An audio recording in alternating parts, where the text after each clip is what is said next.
propuesto, si les parecía bien, una manera de ir rompiendo el hielo y haciendo participar un poco a nuestra audiencia. Habíamos armado una serie de preguntas que tienen que ver con cómo están y qué es lo que pasó con las cobranzas en estos meses tan especiales. La primera pregunta, que lo invito a que todos voten, incluso a los panelistas que se sumen, está relacionado a cómo resultaron las cobranzas de marzo versus febrero, tomando a febrero como un mes que está dentro de los parámetros normales, teniendo en cuenta que marzo se trabajó exclusivamente hasta el 20, o mejor dicho, a partir del 20 de marzo comenzó este aislamiento obligatorio, y largo la votación, abro la votación, ahí la están viendo a la votación, tienen la posibilidad, ¿la están viendo ahí a la votación? ¿La ven ustedes? Ahí estamos, comenzaron a votar, cómo resultaron las cobranzas en marzo versus febrero, donde en marzo se trabajó hasta el 20, la gente está votando, y una vez que finalicemos la votación, está el 60% ya está votando, faltan algunos más que se animen,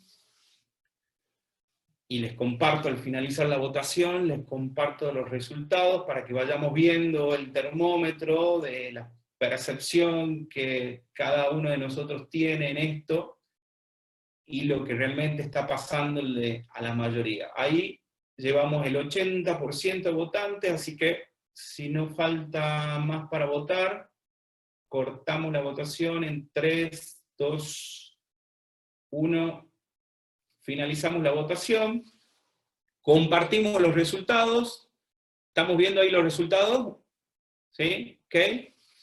A ver, el 7%, marzo fue mejor, un 12% igual, el 5% cayó un 10%, para el 21% cayó entre un 10 y un 20%, para el 28% cayeron las cobranzas en marzo entre un 20 y un 30%, a algunos le cayeron mucho más las cobranzas entre un 30 y un 50%, y el máximo fue entre un 50 y un 70%, un número bastante interesante, teniendo en cuenta que acá tenemos gente de distintos países, de Argentina, están participando de Perú, están participando de España, y de distintas industrias, aunque la mayoría está en el negocio de las cobranzas, no solo como empresa, sino también algunas agencias de cobranza están participando. Podemos decir que esta es la foto de lo que fue marzo. Si les parece, compartimos una nueva consulta para ver qué pasó en abril comparado nuevamente con febrero, ¿sí? Iniciamos una votación para entender un poquito más esta dinámica. Invito a los panelistas también que voten, que nos ayuden con ese voto. Ya están votando, o sea que se está viendo.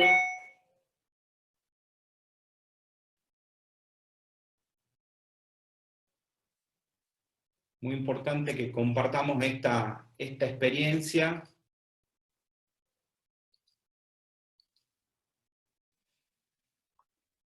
Ya votó el 65%.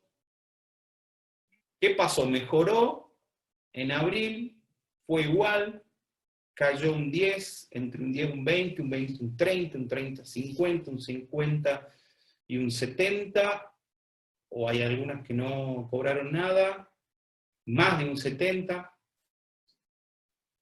ahí estamos, ya votó el 85% de los que están participando, y se van sumando más participantes a la audiencia, y damos por finalizada la votación en 3, 2, 1, finalizamos la votación, les comparto los resultados. ¿Qué pasó para nuestra audiencia en abril versus febrero? A ver, mejoró para una porción, se mantuvo igual para una porción un poquito más grande, cayó para el 13, cayó entre un 10 y un 20 para el 20. Vemos cómo hay acá entre un 10 y un 20, 20 y 30, un 30 y un 50%.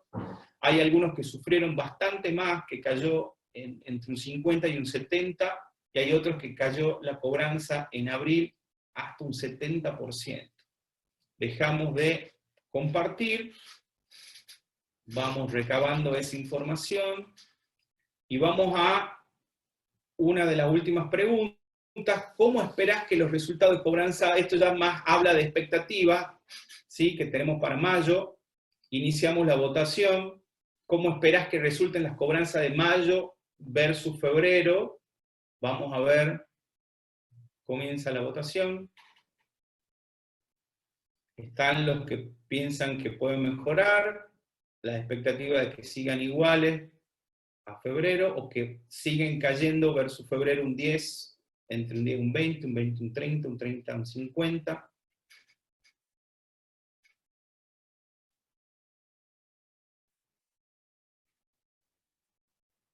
Ya está votando casi la mayoría, y se siguen sumando los asistentes.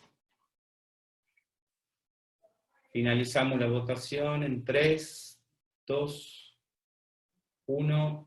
Finalizamos la votación, compartimos los resultados. Avisen si no los llegan a ver a los resultados, por ahí se clava.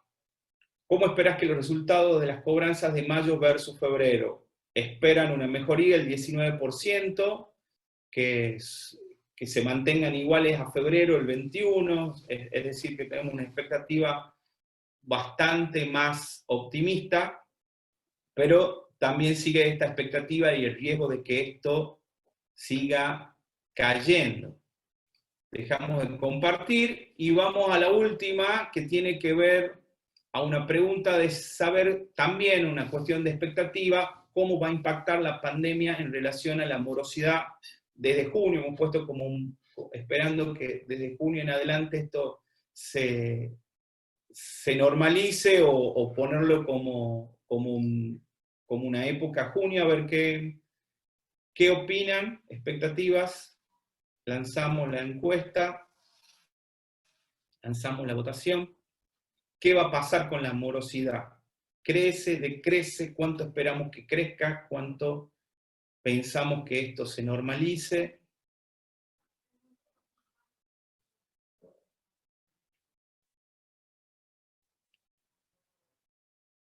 Se siguen sumando participantes al evento. Ya votó el 80% de los asistentes, un buen número. Esperamos 2 segunditos más.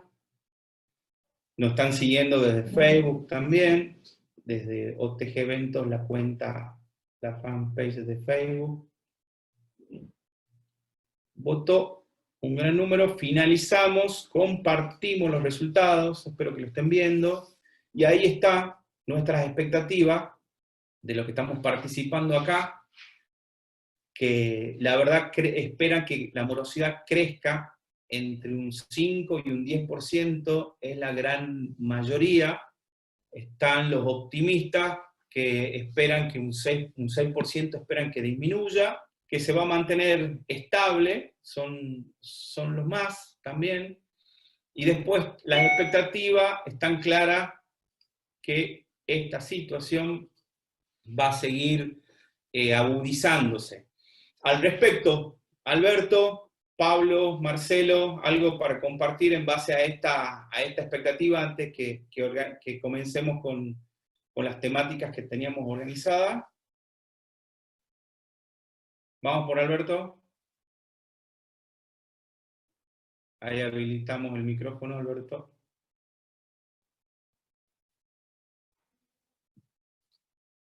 ¿Cómo estás, Raúl? Bueno, antes que nada, muchas gracias por la invitación y gracias a todos los colegas y amigos que están presentes para apoyarnos en este momento difícil para toda la industria, ¿no? Creo que viendo las encuestas, a ver, lo primero que siento es optimismo, porque la verdad que veo que dentro de todo hay un público muy diverso. Me imagino que acá hay gente tanto de industria de agencias de cobranza, como de bancos, como de financieras y fintech, que es la parte que nos toca a nosotros. Y lo bueno es que veo que no va a haber un deterioro, o por lo menos la expectativa no está puesta en un deterioro tan marcado, ¿no? Si yo te hablo de abril, la verdad que si miro, separando las acciones que tomamos nosotros en forma proactiva, nosotros salimos de primer momento, allá por el 15 de marzo, a colaborar con nuestros usuarios más complicados, seguimos la oportunidad de postergar cuotas, condonar intereses y demás. Eso hizo que a esos vencimientos no los tengamos en cuenta dentro de nuestra cartera morosa. Te puedo decir que cerramos un mes bastante estable en toda la región, tanto para Argentina, Brasil y México, con algunos clústeres bastante complicados por el segmento de cliente al que apuntamos, ¿no? Pero en el overall te puedo decir que fue un mes que el resultado se mantuvo dentro de lo estable y no se deterioró tanto como lo veíamos ahí por mitad de marzo. Ahora, obviamente, cuando pones en la balanza el contexto en el cual pones a todos los clientes que vos también le condonaste cuotas y demás, ahí obviamente el resultado empeora un poco, ¿no? Entonces, mi gran pregunta es ver, después de las acciones que están tomando tanto los bancos como las financieras y demás, cómo se comporta el segmento cuando ya tenga que afrontar la obligación al 100%, ¿no? Creo que ahí va a estar la gran incógnita. Pero bueno, me gusta mucho ver resultados optimistas, la verdad que me calma un poco la ansiedad. Genial, sí, esa es la idea. Marcelo. ¿Cómo andás, Raúl? ¿Cómo andan todos? Bueno, también la verdad que la experiencia es similar a lo que contaba Alberto. Creo que hay distintos frentes en relación a las diferentes problemáticas que se fueron dando en el mes. Porque por un lado está el tema de la caída de la cadena de pagos, en general, producto de la baja de la productividad por la cuarentena. Y por el otro lado también están las dificultades con relación a los medios de cobro, ¿no? Lo que tiene que ver con quienes estaban acostumbrados a pagar en forma física y no pudieron hacerlo, cómo se van adaptando a otros medios de pagos digitales, no presenciales, y según qué tipo de cartera tenga cada uno en la originación, es distinta la posibilidad o la capacidad de adaptación de los distintos clientes. También tiene que ver el tema de los segmentos, de cómo se originaron las carteras, si están posicionadas en empleados públicos, privados, monotributistas, autónomos. Digamos, cada uno de los segmentos tuvieron distintos tipos de forma en la que les fue afectando la capacidad de pago en función de los ingresos que pudieron producir.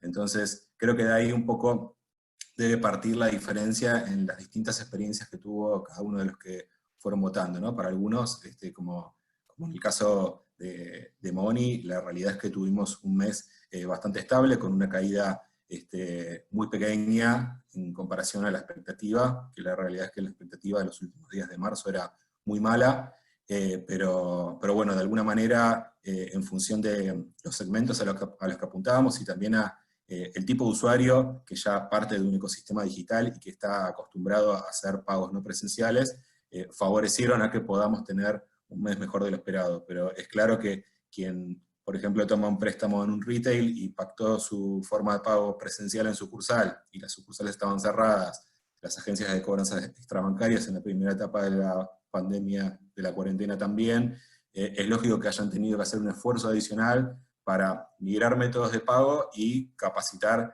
a distancia y con el desafío de home office en los equipos a distintos grupos de clientes que pueden tener dificultades para migrar hacia otras formas de pago. Con lo cual, bueno, creo que de ahí debe partir las distintas experiencias que se fueron votando. Genial, gracias Marcelo. Pablo, por ahí, ¿qué pasó?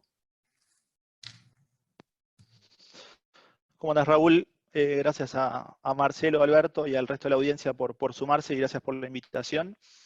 Nosotros, en términos generales, en Vivus, partiendo desde las respuestas que fuimos recibiendo a las preguntas, me sumo un poco a las palabras de Alberto. Vemos cierto optimismo por parte de la industria, o de los que somos parte de esta industria, y creo que nos da algo de aliento y también baja ansiedades respecto de las acciones que tenemos que tomar. Nosotros lo que vimos previo a la cuarentena y durante la cuarentena y hasta hoy, hasta estas últimas horas, una alta fidelización de los clientes. Los clientes, nuestro mercado es un mercado fintech, es un mercado desatendido de la banca tradicional y en algún punto bastante castigado, y lo que sí fuimos viendo es una alta fidelización con la marca, una alta fidelización con el compromiso de pago con su préstamo o con el producto que tenía, y también encontró en Vivus la posibilidad de poder utilizar diferentes herramientas para poder afrontar digamos, las obligaciones, ¿no? Entonces, en el medio de toda esta situación, estaban cerradas las bocas de recaudación y rápidamente tuvimos que modificar un poco la estrategia con la cual nosotros estábamos trabajando. Si bien de alguna manera nuestros clientes tenían cierto comportamiento de pago y muy bueno, y la utilización de los canales, tuvimos que reforzar algunos puntos. Y luego adaptarnos, ¿no? Creo que llegó la época de adaptarse rápidamente a los cambios, no dejarse llevar por percepciones y analizar un poco más la información, ir más al hueso y tomar decisiones objetivas. Así que acompaño en parte los resultados de la encuesta, y también soy un poco más pesimista o más conservador en el término de lo que va a pasar en los próximos 6 meses a dentro de un año. Tenemos que ver cuando esta ola se vaya, con qué nos vamos a encontrar y qué nos va a dejar, ¿no? En términos macroeconómicos parece ser que vamos a tener una alta recesión que ya estábamos transitando, por lo menos en Argentina, y creo que cambiaron las reglas de juego para muchos de nosotros, y entonces tenemos que adaptarnos rápidamente a eso. Y de nuevo, ahí creo que el ecosistema digital, fintech, en este caso para nosotros, va a ser una buena solución. Genial, gracias Pablo. Habíamos armado una pequeña, a los fines de dar orden a este proceso, ahí yo les comparto, habíamos armado una pequeña presentación para ver si podemos ir hablando de una cuestión más lineal y comprendiendo el proceso de originación de los créditos, y nos gustaría que no solo nos expliquen a grandes rasgos cómo opera cada una de sus empresas en lo que hace a originación, también, y si manejan información, qué es lo que está pasando en este contexto con la originación de los créditos, si hay un cierre fuerte del grifo, si la política está en quedarse con los clientes ya fidelizados, cómo está manejando la originación en este contexto. Comenzamos con vos, Alberto. Dale, te cuento, Raúl. En nuestro caso, la originación está segmentada en 2 tipos de clientes: los vendedores de nuestra plataforma y los compradores, ¿no? Ahí, en los vendedores, son clientes que vienen hace años vendiendo nuestra plataforma, y la primera necesidad que nos planteaban antes de salir con Mercado Crédito era esta cuestión de necesidad de financiarse, sabiendo que solo un 18% o 20% de esos clientes son usuarios son bancarizados, son clientes bancarizados, ¿no? Así que nuestro modelo se basa en más de 2.000 variables que analizan cómo fue su comportamiento en los años que estuvo trabajando con la plataforma, si envió bien los productos, si la reputación es buena, las calificaciones de los clientes, y obviamente alimentado por cuestiones de buró, armamos un esquema de Machine Learning donde le damos una oferta dirigida a cada uno de los usuarios, una vez que toma el crédito. Así es en los 3 países. Una vez que toma el crédito, después vamos haciéndole upsell en función de su comportamiento y demás. Para el lado de compradores de la plataforma, es dirigido también de la misma forma, y hace unos 8 meses, un año ya, que salimos a mar abierto, ¿no? Mar abierto es los clientes que no están dentro de la plataforma, les ofrecemos, googleás Mercado Crédito, podés encontrar ahí una posibilidad de enrolarte en nuestra plataforma para ser elegible para una oferta de crédito, ¿no? Hoy ya llevamos más de 8.4 millones de clientes financiados, con unos 700 millones de dólares ya pymes. La gran parte de nuestros clientes son pymes, y en total estamos alrededor de $1 billón otorgados en toda la región. ¿Qué nos pasó ahora en la pandemia? vimos que muchos de nuestros clientes incrementaron sus ventas debido a la situación. Obviamente el marketplace incrementó su operación, y otros tuvimos que salir a apoyarlos con esta ayuda de que hablaba en un principio, ¿no? La de condonarle alguna cuota, pasarle alguna cuota al final de su crédito. Sobre todo, muchos de los clientes que tienen su negocio de una forma mucho más reducida, ¿no? El negocio más chico, la persona que vende a través de nuestra plataforma en un mercado, en un carro en la playa en Brasil, tal vez una persona que vende con la maquinita, con los device point y cobra con tarjeta de crédito. Esa gente se ve afectada porque no puede salir a la calle a seguir vendiendo. Entonces ahí fue focalizado nuestra mayor ayuda, pero inmediatamente después de una semana de estar en stand-by, de ver cómo seguía esta situación, comenzamos a pensar estrategias para volver a encender, y hoy estamos a punto de encender prácticamente en todos los sitios. Ya en algunos ya estamos encendidos con ofertas nuevamente para seguir apoyando, porque vemos que sobre todo el comportamiento de nuestro cliente y el compromiso de nuestro cliente con nosotros se mantiene 100% estable, ¿no? Así que un poco esa es la película de lo que vino pasando en este último mes. Genial, Alberto, gracias. Vamos, Marcelo. Bien, bueno, en Money, a diferencia del contexto que cuenta Alberto, nosotros no contamos con un marketplace propio, sino que captamos clientes a través de leads que vamos generando por Facebook y por Google principalmente. Ese tráfico, bueno, ha tenido distinta evolución de perfiles en base a la oferta de servicios que fue evolucionando en la compañía. Money inicialmente arrancó como una plataforma de préstamos online, incluso en un principio de adelantos en una cuota, después fue ampliando su oferta a micropréstamos en hasta 3 y 6 cuotas, y con el tiempo fue ampliando la gama de servicios a pagos de facturas, lo que es recargas de celulares, de SUBE, bueno, se convirtió en billetera con una cuenta de pago y con una tarjeta prepaga, con lo cual hoy es de alguna manera un hub de servicios donde incluso estamos trabajando para poder ofrecer seguros, y en algún momento está el proyecto también de remunerar saldos. De esta manera, de alguna manera, el marketing y la pauta de publicidad digital fue variando. Desde un primer momento atraíamos tráfico de personas que buscaban préstamos, y hoy vamos atrayendo distintos tipos de perfiles, y eso hace obviamente que el target también vaya mejorando. Dentro de la forma de originar, una vez que el usuario de la publicidad por alguna red social o por internet, puede ingresar a la plataforma web o descargarse la aplicación. La realidad es que tenemos un gran tráfico por aplicación, tenemos más de 1 millón de descargas en Play Store, en Google Play, y bueno, hay un proceso de onboarding que es completamente digital, con una selfie y con una foto del DNI, se va completando el registro, hay un proceso de validación de identidad, y bueno, a partir de ahí accede a las distintas ofertas de servicio que tenemos, ¿no? Obviamente nuestro core business sigue siendo el de préstamos, pues nacimos de esa manera, pero de a poco vamos ganando espacio en lo que tiene que ver con billetera, pago de servicios y la tarjeta prepaga.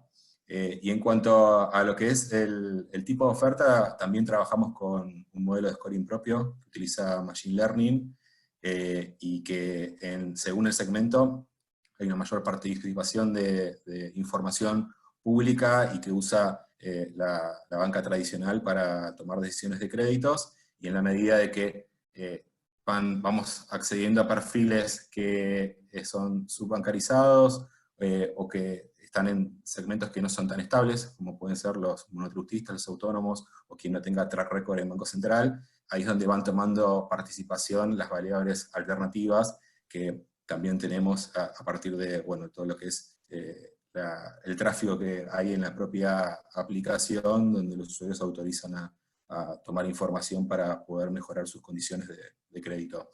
Pero bueno, en definitiva, hoy por hoy estamos abocados a dar microcréditos y principalmente a empleados, si bien siempre tuvimos dentro de cartera monotributistas y autónomos, hoy la verdad es que son un grupo de riesgo y en el último tiempo, desde que comenzó la cuarentena, estamos más enfocados dentro de lo que es empleados. ¿Con cuántos clientes están operando actualmente? Mira, nosotros siempre en cartera, o sea, tuvimos un estándar de 80.000 clientes activos con préstamos. Los usuarios que transaccionan en la aplicación están por el doble más o menos, porque bueno, hay muchos que ingresan y hacen otro tipo de transacción, o sacan un adelanto un mes y otro mes no, hay volatilidad en ese sentido en el uso, pero en general estamos en ese número. Hablo en general porque ahora hay que ver con la cuarentena cómo va evolucionando el estado de cartera, en función de que, bueno, nosotros tenemos un revolving bastante corto con relación a los plazos, y dependemos mucho del pago y de la renovación, entonces hay que ver de qué manera eso va evolucionando, pero esos son los números que tuvimos históricamente, y bueno, dentro de la historia, ya el año pasado superamos el 1.000.000 de préstamos otorgados. Bien, lindo. Pablo.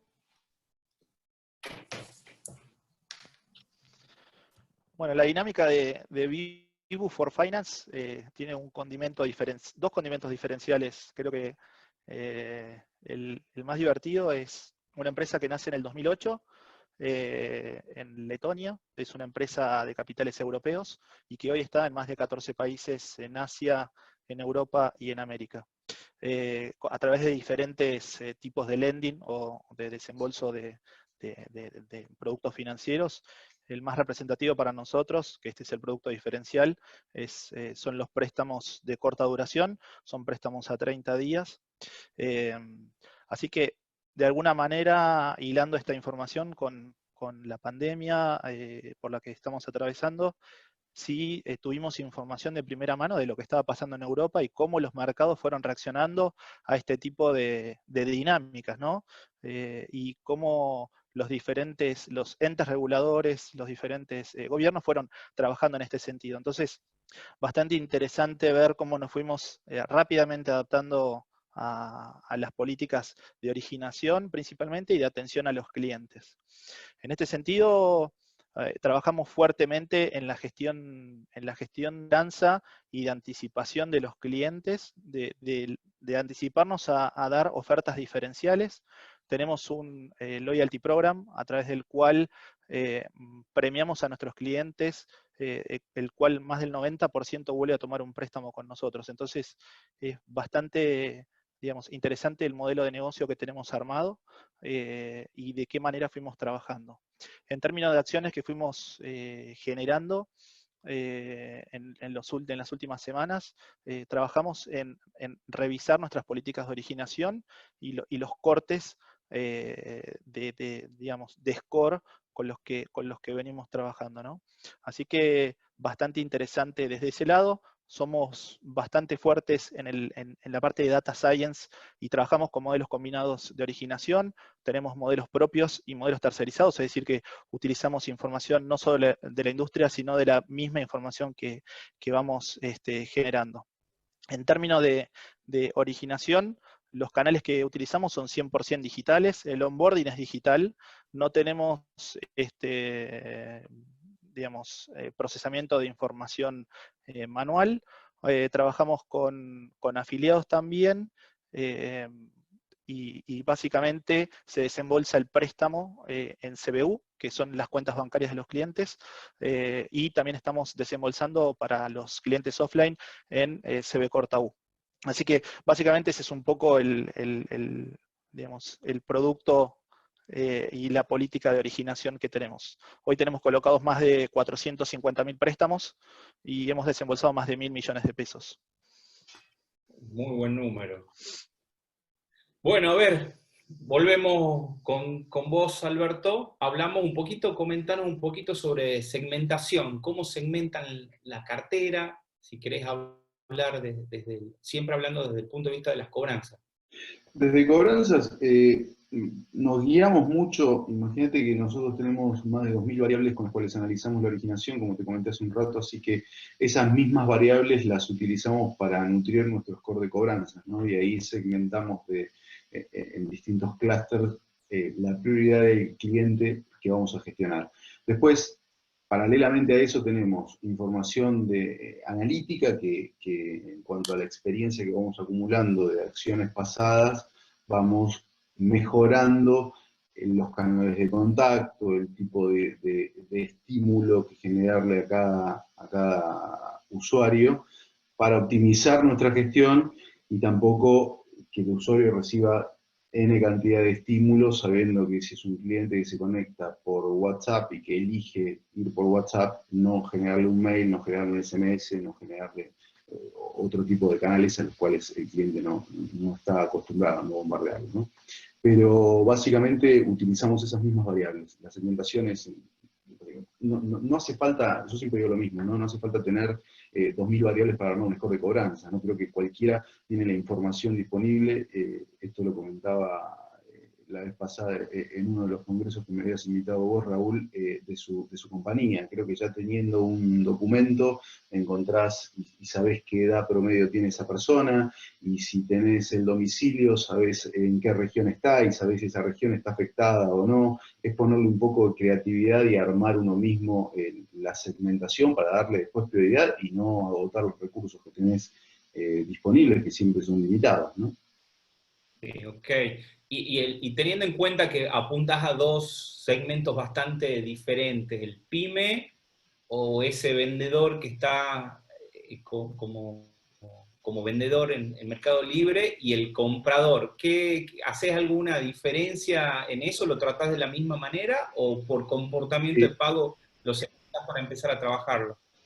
No, completamente distinto, no. En primer término, si vamos a hablar de nuestros consumidores, nosotros vamos a usuarios que, como te decía, solamente el 18%, 20% está bancarizado, con lo cual nuestra estrategia ahí es muy fuerte en lo que es educar al cliente, ¿no? Para que entienda que esto es un préstamo personal, que esto tiene un vencimiento mensual, que esto, si se comporta de manera adecuada, va a tener un beneficio en cuanto a tasa, en cuanto a monto a futuro, que es un, digamos, es un camino que hay que enseñarle a recorrer a una persona que nunca ha tenido un instrumento financiero. Desde el punto de vista de los vendedores, ahí se va abonando la cuota en función a las ventas que van teniendo en forma mensual. Entonces es mucho más sencillo, si querés, la operación, ¿no? El cliente que va vendiendo, a medida de que se van produciendo sus ventas, va pudiendo pagar el préstamo, y el cliente que se va deteriorando en sus ventas, como pudo pasar en este momento,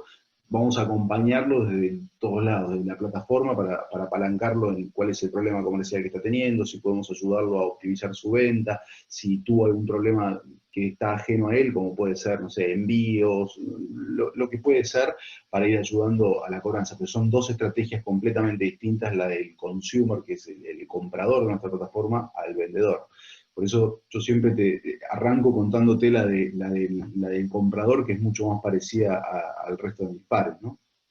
Bien, genial. Marcelo, por ahí, la segmentación, ¿cómo la estás trabajando? Bien. Nosotros históricamente la segmentación la trabajamos en función de los distintos niveles de riesgo que tiene nuestro modelo de scoring, que en función de las agrupaciones que hacemos tienen distintas probabilidades de default, y adicionalmente entre usuarios nuevos y recurrentes, por el hecho de que nosotros asignamos una oferta de crédito inicial cuando hay que es más conservadora, cuando hay un usuario nuevo, y a medida que va generando historial de pago, vamos ampliando esa oferta y mejorándola. Con lo cual, esos siempre fueron los ejes. La verdad que a partir de la cuarentena decidimos cambiar un poco, si bien siguen siendo las verticales para estructurar la forma de trabajo, decidimos empezar a hacer doble clic en algunos detalles que tienen que ver más que nada con el segmento, ¿no? Con el segmento en sí mismo de la actividad laboral. Porque vemos que hay determinadas actividades laborales que sufren más que el resto en función de la cuarentena, principalmente lo que tiene que ver con el trabajo autónomo, monotributistas, determinados rubros dentro de los empleados privados.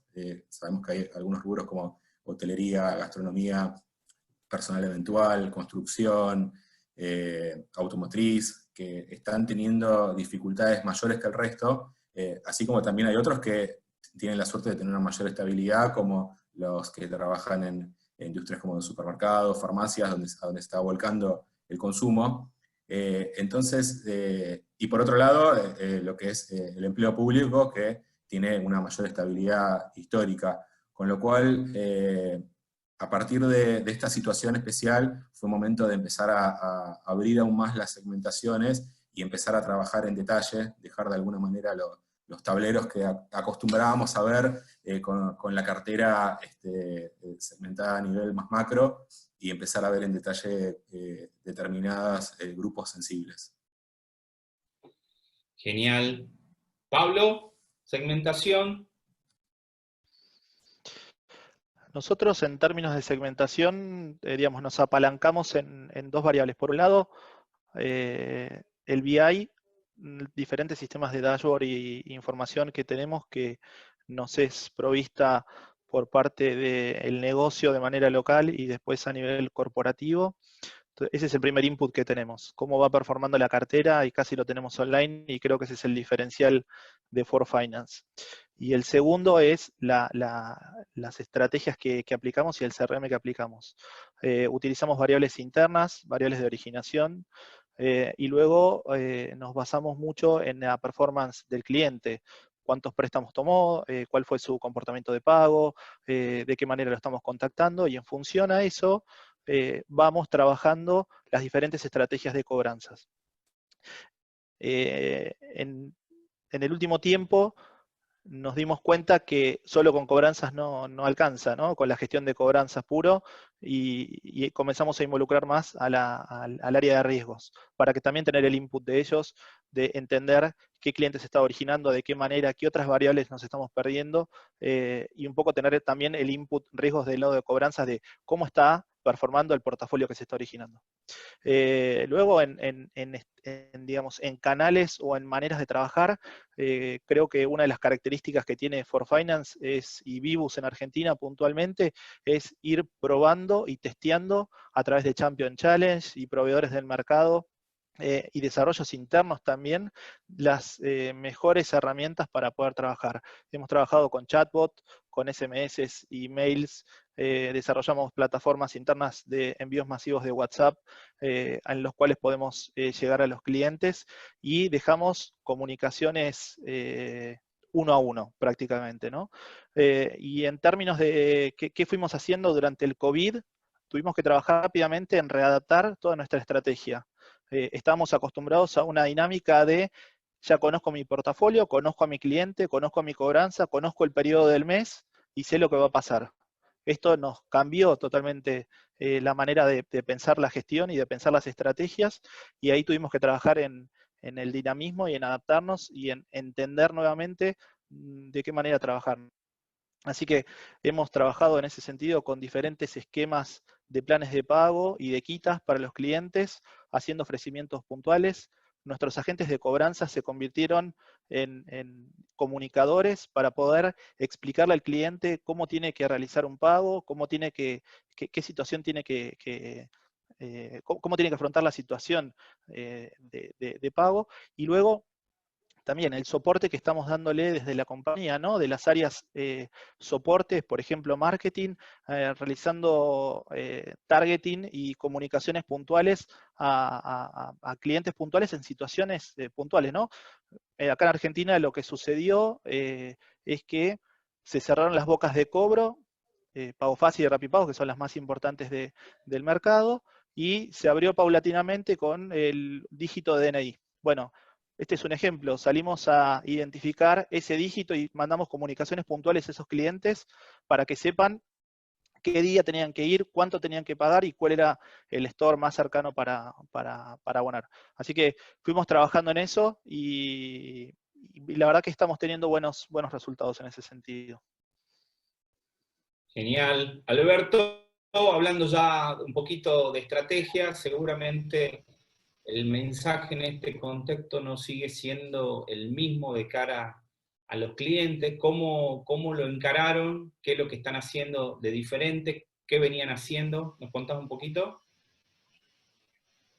Sí, te cuento, Raúl. La verdad que, como te comenté en un principio, proactivamente salimos a condonar intereses durante estos meses y a prorrogar algunas cuotas con segmentos que estaban más afectados, pero creo que lo que más impacto está teniendo es nuestro cambio, ¿no? en el approach desde el punto de vista de cobranzas. Creo que el cliente hoy que vos lo llamás con la dureza de una cobranza tradicional y con esa filosofía de te tengo que cobrar porque las cosas son así, creo que no genera impacto positivo y por el contrario, cuando esto se normalice, vas a ser el último en la fila en cobrar porque fuiste el que no acompañó en este momento. Creo que es un momento donde tenemos que todos poner un poco de cada uno de nosotros y resignar en alguna parte nuestra estrategia o por lo menos los goals que teníamos al principio de año para convertirnos en asesores financieros y no en cobradores tradicionales, ¿no? En ir a acompañar al cliente para ver en qué podemos llegar a darle alguna asesoría que obviamente vaya en pos de terminar en la cobranza, porque es nuestro trabajo y de eso tenemos que mantenernos, pero creo que este contexto hace que nuestra principal herramienta sea la flexibilidad, la agilidad, la creatividad y sobre todo y fundamental la empatía con nuestro cliente, ¿no? O sea, el buscar entender si es un tema puntual de ese cliente, si le podemos ayudar por ahí con alguna herramienta que tengamos diseñada y que no se adapte a la cantidad de días que tenía, pero podamos hacer alguna excepción. Nosotros estamos con muchísimo trabajo de ese lado. De hecho, con el soporte de la gente de producto y la gente de marketing en la compañía, estamos trabajando muchísimo en flexibilizar lo que son nuestras políticas duras de cobranza para ir acompañando en este momento, porque por lo menos desde mi punto de vista, y creo que a nivel regional pasa lo mismo en todos los países, el que acompañe en este momento va a ser el que primero vea el resultado cuando esto se vaya normalizando, ¿no? Por el contrario, el que sigue con una postura dura, creo que va a ser muy difícil que llegue al éxito, ¿no? Un poco eso, para resumirlo rápidamente, es nuestra estrategia hoy. Genial. Marcelo, estrategias en este contexto. Bien, comparto totalmente lo que dice Alberto. La realidad es que este es un momento muy delicado, donde por target, que alguna parte seguramente compartimos y otra no tanto, pero la verdad es que esta es una situación que ataca a todos los tipos de población, desde la base de la pirámide a la población en general, y es un momento como para hacer algunos cambios en cuanto a las estrategias y obtener realmente la óptica en brindar un servicio, ¿no? De alguna manera, y entender que nuestros usuarios, así como reciben un llamado o un contacto nuestro con un aviso de deuda o reclamando un pago, van a estar recibiendo infinidad de reclamos parecidos, y no solo de productos financieros, sino también de servicios, de todo tipo, con lo cual no abundan los ingresos para afrontar todas las deudas, y es lógico que poniéndose en el lugar del cliente, va a elegir pagar a quien le dé las mejores facilidades y también a quien lo trate mejor. Con lo cual es un momento como para hacer reset de algunas prácticas tradicionales que, independientemente de que ya fueron quedando old fashion, porque hoy de alguna manera seguir instigando al deudor, presionando, llamando, con el tema de la judicialización del crédito, del recupero que se ha ido perdiendo a lo largo del tiempo. Hoy, con no atender más el teléfono, se agotan de alguna manera las posibilidades de hacer una gestión proactiva, con lo cual al cliente hay que mantenerlo interesado en pagar, hay que ofrecerle posibilidades de pago, y en cuanto a lo que es vencimientos, en el caso nuestro, la verdad que no tuvimos la posibilidad de caja que tuvo Mercado Libre de correr vencimientos. Fue un tema que lo hemos debatido y no estuvo a nuestro alcance, pero sí, de alguna manera, eso lo paliamos ofreciendo lo que es pago de facturas con financiación a tasa cero y con el pago de cuotas a partir de junio, con lo cual de alguna manera tratamos de demostrar alguna amabilidad y entendimiento de la situación de cara a nuestra cartera de clientes.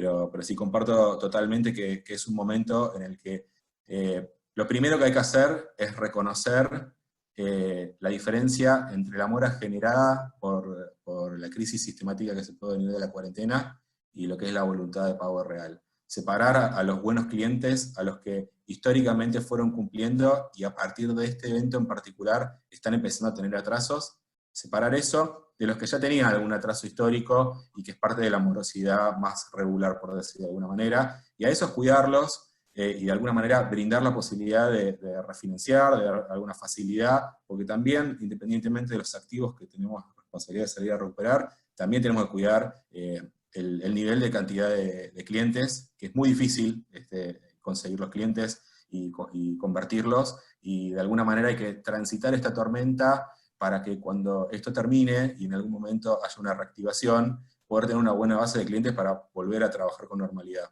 Con lo cual, hoy por hoy el foco está en eso, en lograr buenos recuperos, pero siendo conscientes de la situación delicada que se vive y pasar esta etapa de transición.